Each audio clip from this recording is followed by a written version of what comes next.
Je vais aller directement sur la définition de ce que c'est qu'un agenda 21, parce qu'on dit ça, et puis il y a peut-être des gens qui se disent pourquoi agenda, pourquoi 21, tout simplement parce que les États, 172 États réunis à Rio, ont dit il faut que nous fassions un agenda, donc une organisation chronologique pour le 21e siècle. Voilà. Ceci posé, qu'est-ce que c'est qu'un agenda 21 ? Eh bien, c'est un plan d'action.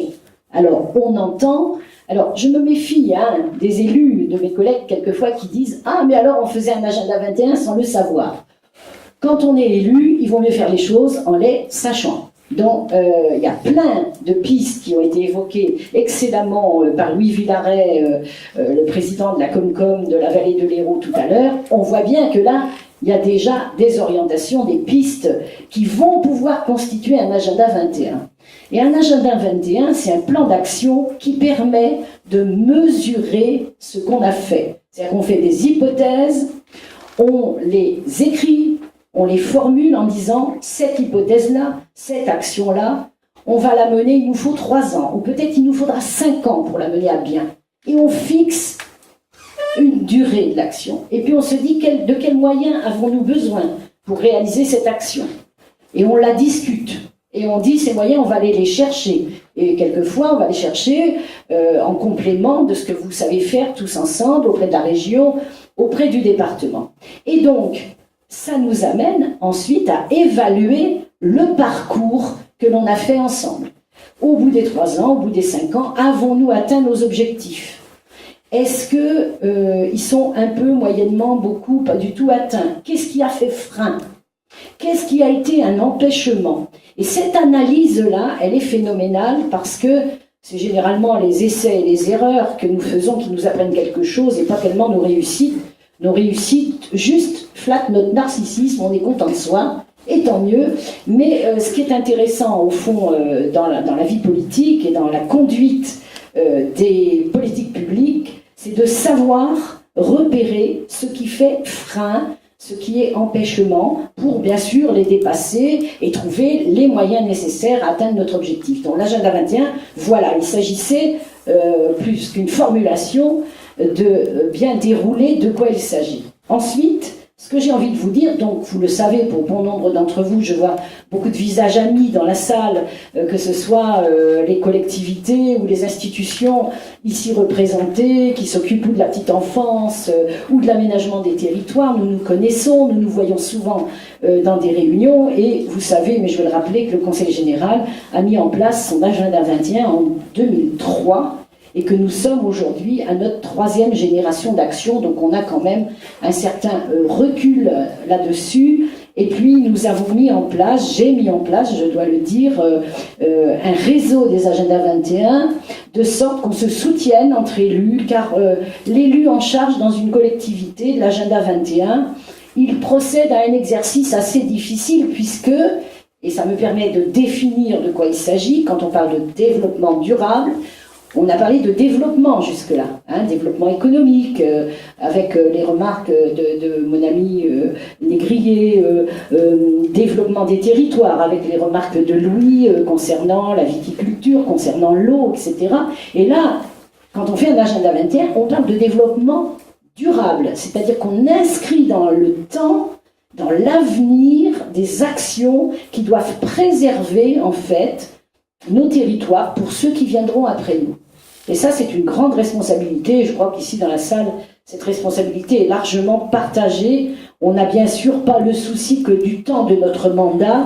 On n'a pas le souci que de l'ici et maintenant. On se dit bon sang, on profite d'espace. Et ça me permet de dire la spécificité du centre Hérault, du cœur d'Hérault, c'est qu'à la fois, elle a une très grande attractivité parce qu'elle a des sites patrimoniaux, ils ont été cités par Louis, je ne vais pas y revenir, et en même temps des espaces naturels sensibles. Et ça fait passion pour les gens qui viennent d'ailleurs, qui viennent en vacances, ou qui sont dans le périmètre montpelliérain, qui se disent là c'est beaucoup plus beau, et puis c'est moins emmerdant du point de vue du prix d'achat des terrains et des maisons, et donc voilà, on a envie de venir ici. Donc ce territoire, il crée de l'envie, du désir, de l'attractivité, et c'est ce qui va faire sa fragilité. Donc, vous êtes dans une situation complexe, et alors j'ai presque envie de dire, cher Louis, que le cœur d'Hérault, cette communauté de communes de la vallée de l'Hérault, elle synthétise à elle toute seule tout ce qui fait l'attractivité du département de l'Hérault, qui est exactement sur cette même posture. Il est attractif à cause de la beauté de ses paysages, à cause des savoirs qui sont restés, les savoirs viticoles qui structurent les paysages.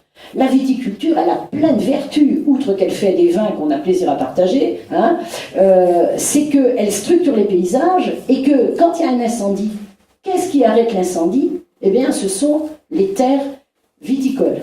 On l'a vu, hélas, à Montarlot, là, quand il y a eu un grand feu, il y a 3-4 ans en arrière, moi j'ai les vues aériennes, on voit clairement que c'est la vigne qui a arrêté le feu. Bon, je pense que les pompiers y ont été un peu pour quelque chose aussi, mais n'empêche que du point de vue de ce qui structure le territoire, c'est la vigne. Donc, on est dans cette problématique profondément partagée par le Conseil général et cette vallée de l'Hérault. On se sait attractif et fragile. Fragilité des territoires, fragilité des hommes aussi. Donc l'agenda 21 va devoir, par un plan d'action, prendre en considération cela pour s'inscrire dans du développement durable de ce territoire alors vous voyez qu'on est vraiment dans la complexité, en réconciliant le social, l'économique et l'environnemental. Alors, nous voilà dans un exercice assez difficile parce que complexe. Et en même temps, on voit que ce concept de développement durable est extrêmement important parce qu'il nous montre qu'on ne peut pas aborder la question de l'avenir d'un territoire qu'à travers le champ de l'économique. Et je prends un exemple. Si pour implanter, et vous l'avez fait excellemment, des ZAC avec de l'attractivité économique, puisque plein de gens arrivent ici, faut-il qu'ils puissent travailler ici? Eh bien, c'est quelles sont les terres que l'on va destiner à ces implantations économiques? Quelles sont les terres que l'on va préserver, voire sanctuariser pour une agriculture et une viticulture durable, et dont on voit bien que quand on touche à un bout du système, un morceau du système, on touche à tout le système. Si on fait des implantations économiques qui vont créer de l'emploi sur des bonnes terres agricoles qu'on donne à l'urbanisation, qu'elle soit économique ou qu'elle soit domestique, eh bien on se plante. Donc ça va supposer, ensemble, d'aller creuser à travers l'agenda 21, je garde cet exemple, aller creuser la question, par exemple, avant de destiner des terres à quelque chose, de l'étude des sols. Et là, il y a un très gros programme européen qui est mené par le département, qui va vous concerner, on vous a déjà fait des retours là-dessus. C'est un programme qui s'appelle OSDDT, alors ça c'est l'Europe, hein. Donc Organisation des sols et développement durable des territoires. Parce que ce qu'on observe pendant ces 30 dernières années, c'est que la tâche urbaine qui s'est agrandie, eh bien, les premières terres qui sont parties à la construction, ce sont les bonnes terres agricoles. Je voudrais prendre un exemple très bref d'une petite commune que je connais dans l'Hérault, où les viticulteurs avaient dit au maire « Bon, ces terres, elles sont pas bonnes, ça vaut rien, etc. » Bon. Et donc, la commune s'apprêtait à mettre à l'urbanisation ces terres-là. Et puis, quand même, le maire, en discutant avec nous, le département, s'est dit faut quand même qu'on regarde un peu la nature de ce sol. Or, ce sol, c'était un sol profond qui retenait très bien l'eau. Et certes, il n'était pas bon pour la viticulture, en gros, encore que maintenant, avec les problèmes d'eau, voilà, et le stress hydrique, on peut se poser la question. Mais bon, en l'occurrence, à l'époque, quand ça s'est passé, ces terres, effectivement, elles n'étaient pas bonnes pour la viticulture. Mais elles étaient excellentes pour le maraîchage, parce que profondes et retenant l'eau. Donc, dans un plan de développement durable, ça a amené la commune à reconsidérer l'espace qu'elle allait mettre à l'urbanisation, qui était plus des terres calcaires, etc., alors pour le coup, sans intérêt agricole, et d'implanter des jeunes agriculteurs en maraîchage. Voilà. Donc vous voyez, c'est très concret un agenda 21, hein, c'est pas des trucs fumeux, mais ça nous oblige à avoir une pensée où quand on veut agir sur un point, on considère les deux autres en même temps. Voilà. Et donc, pour ce centre héros, et je vais m'arrêter là parce qu'après vous me reposerez d'autres questions, hein, pour ce centre héros, ce qui est important, c'est aussi quelque chose que le département avait bien évalué en 1999.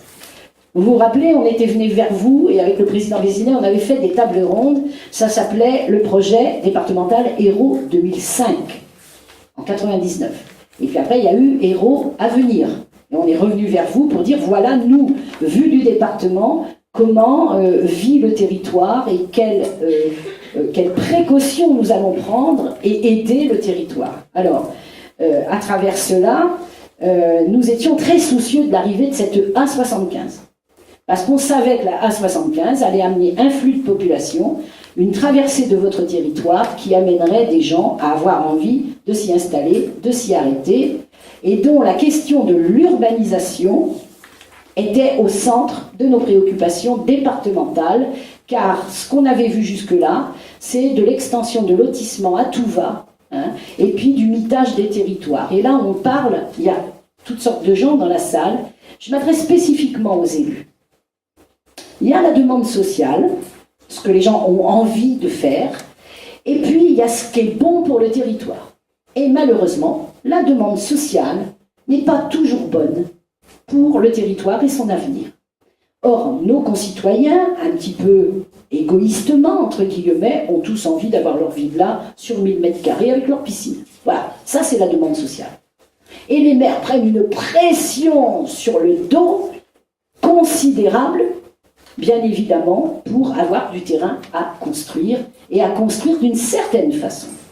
Donc, en ce qui nous concerne au département de l'Hérault, on a commencé avec vous, vous avez été conviés à des réunions publiques sur la question de l'urbanisation et surtout du mode d'urbanisation qui ne gâche pas nos territoires. Parce que, vous l'avez bien vu, on est dans une sorte de mondialisation qui fait que tous les territoires se ressemblent. De l'instant où votre territoire va ressembler aux autres, il n'a plus aucun intérêt.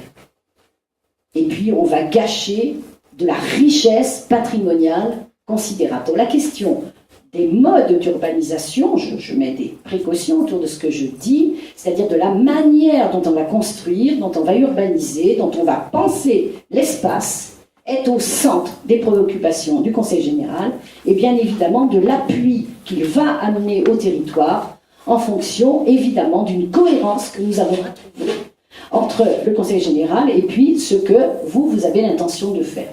Voilà, donc des points essentiels, puisque en même temps qu'on construit, on amène énormément de gens sur le territoire et qu'il va falloir harmoniser des populations qui sont de provenance différente, qui sont d'intérêts différents, entre les agriculteurs, les néos, ceux qui tous les jours font du pendulaire avec la ville de Montpellier pour aller travailler, et dont l'agenda 21 va attirer notre attention dans le cadre du développement durable sur la crise énergétique dans laquelle nous allons être, c'est-à-dire dans les 5 ans, mesdames et messieurs les maires et les élus, dans les 5 ans qui viennent, les énergies vont augmenter de 30 à 40%.